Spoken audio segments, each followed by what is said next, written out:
as I introduce our next panel and the remarkable executives who with me are going to try to unpack the world of digital transformation for sustainability and the transition. So come on stage, Philip Smith of Cognizant, Chris Williams of Community Fiber, and AJ Diolia of Centrica. Welcome.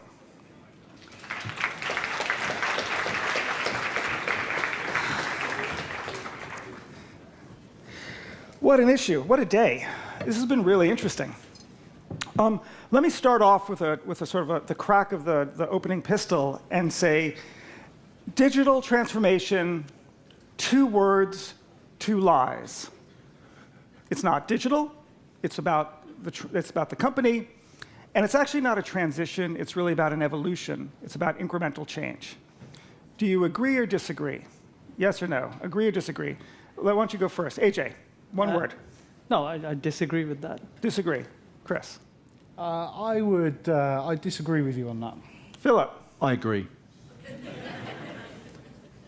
Well, clearly, you don't see the big picture.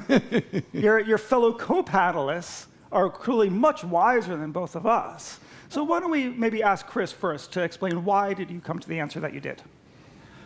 I think from my perspective, there's a couple of elements to the question.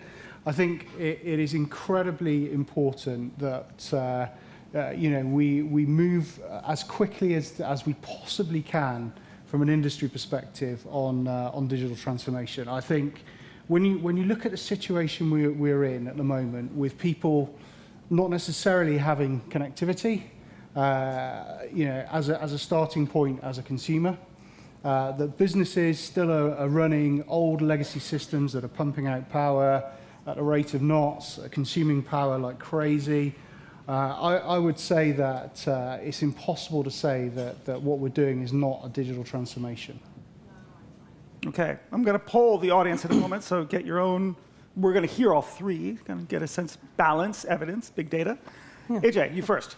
So look, from my side, if you look at the past 10, 20 years, mobile phones, smartphones, they've changed the way we live. And that same concept applies to organizations. And the phrase digital transformation is really around organizations using technology to stay relevant to consumers. Because as the world changes, what we do, or whatever industry you're in, is going to evolve in relation to that. And it is based on technology that is happening. So that's my point. Philip, this is your big chance. Do you want to commit to your initial reaction, or you want to change? No, I'm thoroughly committed. You're all in. Yeah, I'm all in. And I'd like to just make maybe 3 comments on it. So the first one, I think, is there's a risk that if it becomes a digital transformation, it gets siloed, right?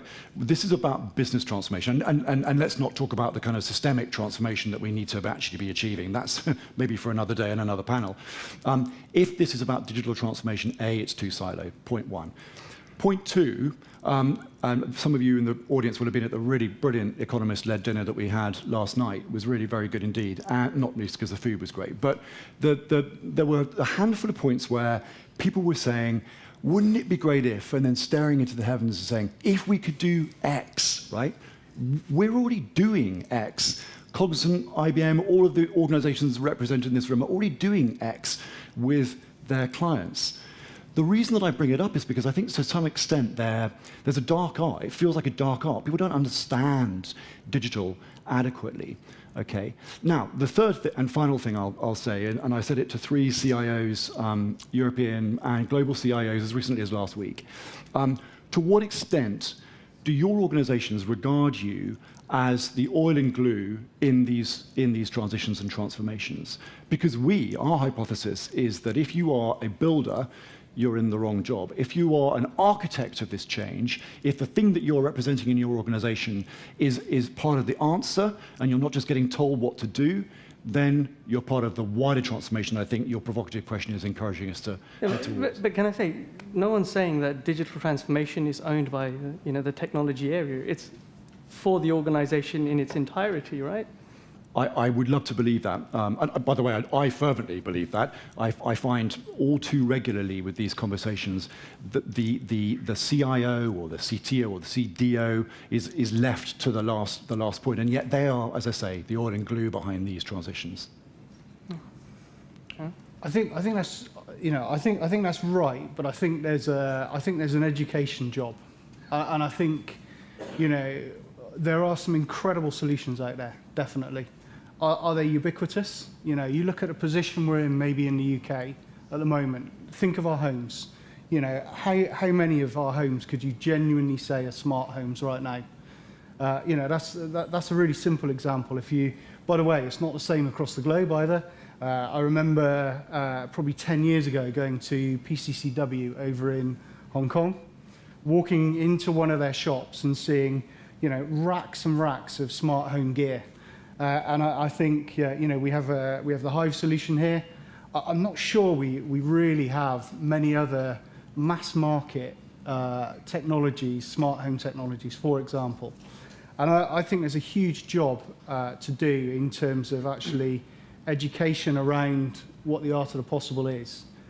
But I bring it back to my original point. I think, obviously I'm a CIO of a fiber company, and I do think that's the heart of one of the problems that we've got to solve, is that we haven't yet got the connectivity that we need, and I think the connectivity is almost the base layer that you have to have.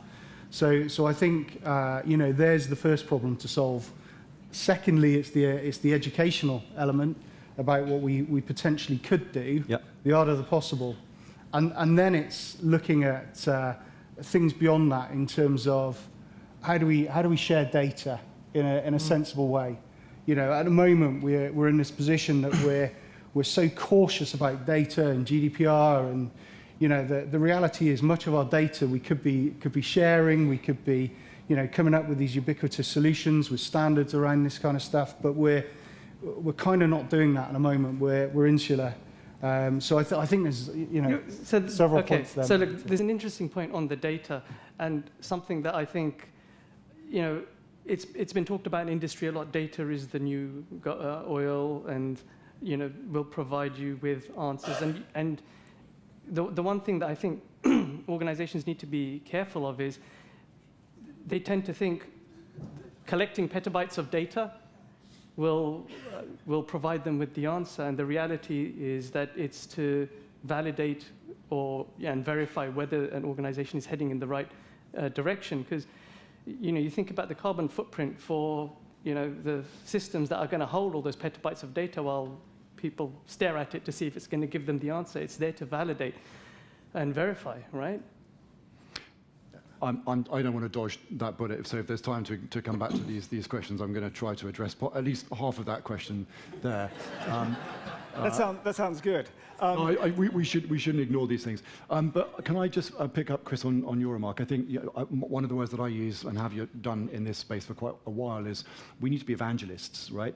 And we don't just need to be evangelists that use TLAs, 3-letter acronyms the whole time and make our conversations so impenetrable that people can't get behind it. And I think there is a risk that in some of these transitions, they do become rather impenetrable conversations. So we need to tell stories with evidence. Some of the stories, we have legions of stories, as so many in this room will, about the application and the outcomes, critically the outcomes of the application of digital technologies. We're going to be launching a paper called Deep Green in about May time. It's the product of around 3,000 interviews and conversations with CEOs and CIOs across pretty much every geography and industrial sector. And one of the things we're finding in there, which is a point I think you and I were discussing a little earlier, Ken, is it wasn't that long ago when people sort of believed in the business case around the application of digital technologies to accelerate and scale the solutions to these problems. Now I think the evidence is so much more robust, and people are getting behind that as a result. We are seeing, for example, just two little tiny numbers from that paper, that over 50% of those polled, 3,000 people, as I said, and interviewed, are expecting to either increase no, they are expecting, no either about it, to increase their budgets around sustainability for between 10 and 20% every year between 2022 and 2025. And after 2025, that number increases to well beyond 50%. So people believe the business case. The evidence base is really robust. And let me give you a lovely anecdote from this dinner last night. And it was Chatham House rules, so sadly I can't embarrass the two individuals who did it, but it was almost set up. It was just a delight. It was a lady from a $13 billion medical devices business, and we were doing the introduction, and a fellow from a very large logistics business had just introduced himself, and she introduced herself, and then without a moment's hesitation, she turned to this guy and she said, "I want to thank you. We've just selected you as our global logistics provider, $13 billion a year medical devices business, because of your postures and performance around sustainability." So it is, the business case is now, we can see it, we can feel it, we can touch it, we can smell it, whereas once it used to be a little bit more instinctive. Okay, so I hear the words, big task and dark arts, and the nature of the question, which I think we've moved on from, but I just want to sort of put a sort of pin drop on it, is if we're going to make progress, who do we need to interact with and who do we need to get on board? The geeks or the suits? Because those are two separate conversations. I've said too much, so I'm going to just give you one answer and then I'm going to leave it to my colleagues. It isn't an or. It is absolutely not an or. We need to be thinking about more creative collaborations with atypical partners to solve these challenges. Yeah, I think it's not about getting either on board, because they're already on board. It's more a case of how well they work together to deliver the kinds of solution, or create, even think of those ideas, because right now, technology, there's a lot of technology out there that's being developed constantly and coming out, especially within the IoT field. It's about those two groups getting together to come up with ideas on how to implement that lends itself to the sustainability target of organizations. Because technologists are great. They're really great at understanding technology, but they'll never be as good as the people who are on the front end of the business, for the business side understanding of how sustainability relates directly to their overall goals.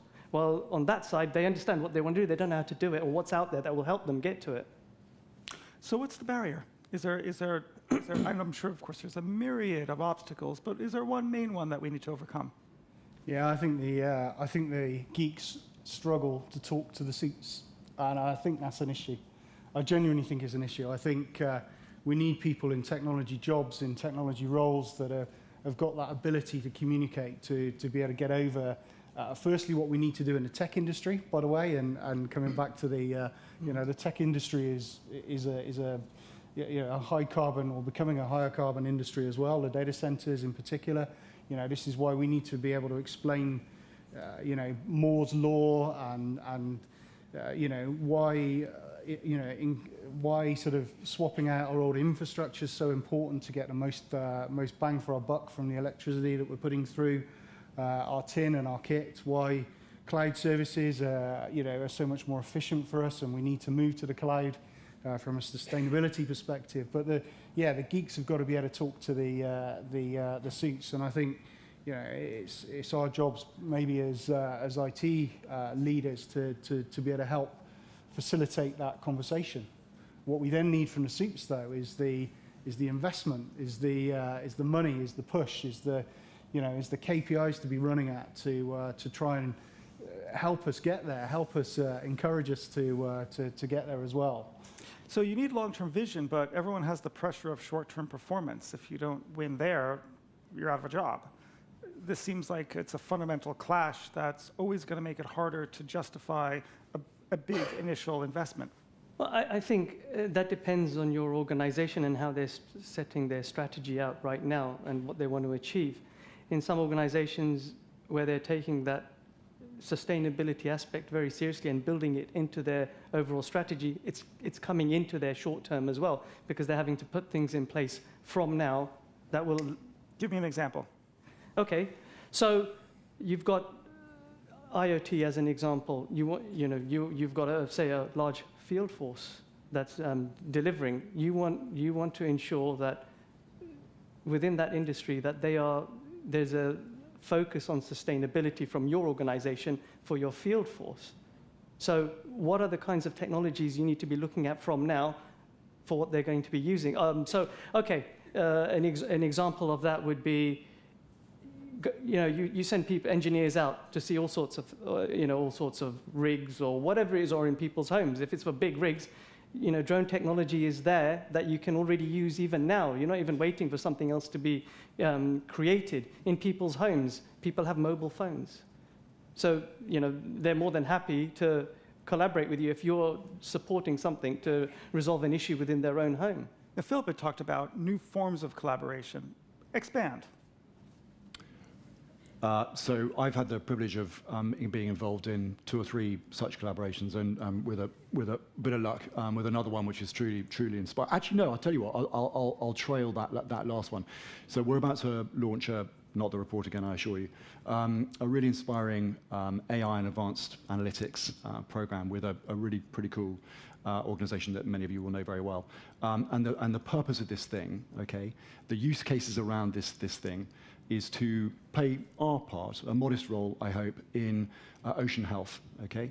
So the use cases that we're already discussing with clients and developing the R&D around the ability to actually deliver on this vision are around aquaculture, solving some of the issues around sustainability in the aquaculture food chain, shipping, offshore CCS, offshore renewables, offshore energy. So maybe next year, if I'm invited back, we'll be able to tell you some of the use cases there. There's an example. I'm going to go back to your question, if I may, and then I'm going to come back to your examples, and I'll be really brief. So I thoroughly endorse your remark about the storytelling piece. My language, your sentiment, if you'll forgive me. We need to be better at telling the stories. We need to be, as I said earlier on, better at using language which people can access. We need to elevate, as I've said already, the IT component into this discussion so they're seen as architects of the solutions, I think. And then we need to tell these stories better. So I've told you a little bit about ocean health. So, and again, in very, very, very shorthand, the application of digital technologies such as AI, advanced analytics, IoT, automation, across 3, and I'll just give you the punchlines, 3 stories, okay? So we worked with a really substantial European shipping business, modeled their ship, built a digital twin of their ship, subjected that digital twin, by the way, also subjected a real ship to endless sea trials, measuring how that thing behaved and how critically the value chains up and downstream of that ship behaved in certain conditions. And the net result, the punchline, if you like, was the ability to take out, and these are audited numbers, 20% of their emissions for their fleet and 30% of their direct OPEX. So, to your earlier remark, yes, some of these investments are costly, but the payback is significant. The ROI is relatively quick. Second story, and going out away from carbon, to water, which is, as many of you will have read last week, almost, if not as pressing a subject. In the UN's Water Summit, there was a very good paper that I would really encourage you to read. Now, we're invited by a client to help them to develop and launch a product to capitalize on the growth, the massive growth in the market for goods and services, environmental goods and services, to support them to develop a farmer-friendly application that eventually, long story short, enable the farmers that use them, these are all American farmers, to take 17% of the water use out of their value chain, while also increasing the irrigation productivity of their farms. So I can tell you offline a lot more about that story. It involves lots of things that I barely understand, and I never ever thought I would get into a conversation where we were talking about soil moisture probes, by the way, but that's for another day. So I hope those are good examples. So those are great examples, but I have to confess that I'm being a terrible moderator because we've got some amazing questions behind us, and we're not going to get a chance to get to all of them, but they run the gamut from virtual reality, artificial intelligence, NFTs, got to think a bit more about that, to circular technology. And I think maybe we should just focus, and also the metaverse. Gosh, it's almost like technology BS bingo. Bing. Okay. No disrespect to the questions, only to the technology industry. So circular technology, I think, and the circular economy is maybe the most interesting element to this. And the question is, I think it's right here. Why is it not more common? And I think a lot of us who are in the room and thinking about it and seeing the great potential for the linear economy and the problems with that, and the circular economy as a solution to it, a reframing, which is quite beautiful and almost really quite sensible and feels very 21st century and the sort of the right side of history. Why is it not more common? And we're close to the end, so let's wrap up at this. Answer, why is it not more common, and how can we create a world in which it becomes more common? Chris, why don't you start? Look, my feelings on it is that rather than us as technologies focusing on questions like that, I actually think we need to think more practically. We need to come up with solutions, and we need to implement those solutions in our own businesses and share those ideas and share those across our businesses. So the question's great, but I think, for me, we've got to start solving the problems on our own doorsteps. And for me, as a network provider, for example, I might do electric vans, which is fantastic for my field force. But actually, the reality is I need to take out those journeys completely by building networks that are entirely sustainable, that do not break in the same way as our current networks. And that's better. AJ. So look, from my side, I think one of the challenges, just very quickly, and we touched upon it earlier on, the connection between technologists and the business leaders on that side is, technologists for the last couple of decades have been driven by two priorities when delivering solutions, working with their counterparts, which is the solution fit for purpose, and is it cheap when they're making these decisions? Now, there's another factor to this, which is what is the sustainable aspect of it? And that is something that I think this is a short-term issue at the moment, because the next generations that are coming up are being brought up with this as a priority. But for the people right now is, how do we build that up as a priority that will allow us as technologists to make decisions rather than just, it's sustainable as well, or that's a nice to have, to that's a key consideration in what we are doing when we're bringing new solutions in. Circularity? Yeah, I do have an answer. I don't think it's particularly elegant. I'm sure there'll be lots of people in the room better equipped to answer it than me. But I think the answer to your first or second question, which is, I think this is about the digital versus business. And you didn't use the word versus, I know, forgive me. But, It's the same. And I'm going to poll the audience still. Yeah. To make that thing work, it's not about developing circular products. It's about transforming whole value chains to enable them to actually have a place in the market. And I think that's a much bigger challenge.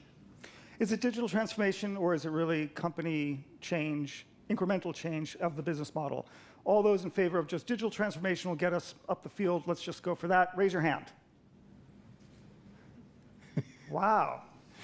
All those, you must all disagree with the nature of the question. All those in favor of the fact that it's actually a business model change and it's just incremental improvement. Okay. And we're going to get there through digital technologies, among all the other things that we do, correct? On that, we all agree. Thank you very much. Help join me in thanking the panel.